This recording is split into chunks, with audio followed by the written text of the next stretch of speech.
Welcome to ZenBasket. In this video, we'll see how to configure zone-based shipping and its conditions in ZenBasket.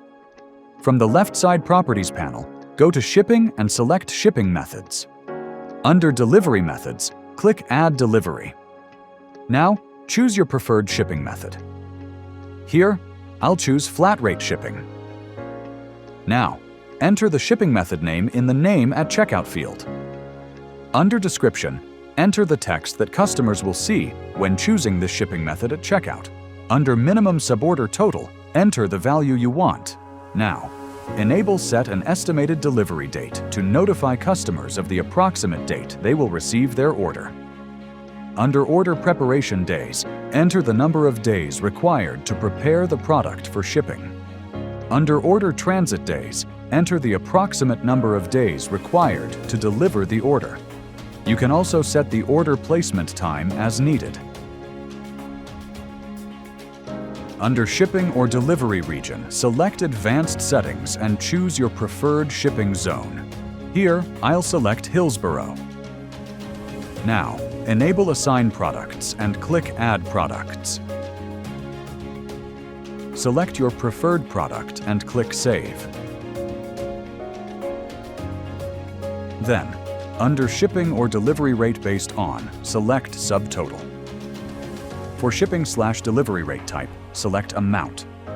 Under Value, enter your preferred shipping amount.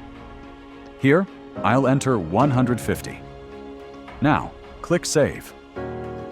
A new flat rate shipping method for the Hillsboro zone has been created. Now, let's recreate the same shipping method for a different zone. Click the duplicate icon on the shipping method we just created. A confirmation pop-up will appear. Click Yes to duplicate this delivery method.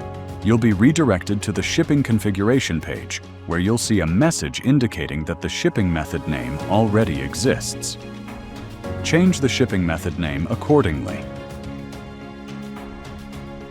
Under Shipping or Delivery Region, change the zone to another location of your choice. A confirmation pop-up will appear, informing you that changing the zone will remove all assigned products. Click Yes to continue. Once confirmed, the assigned products will be removed from the shipping method. Click Add Products and reselect the desired product. You can then change the shipping value to your preferred amount and click Save. This allows you to set different shipping rates for the same product based on different shipping zones. Note, a product cannot be assigned to more than one shipping method within the same shipping zone. To learn more, visit our Help Center at help.getzenbasket.com. Don't forget to like, subscribe, and turn on notifications so you never miss our latest tutorials. Thanks for watching. We'll see you in the next video.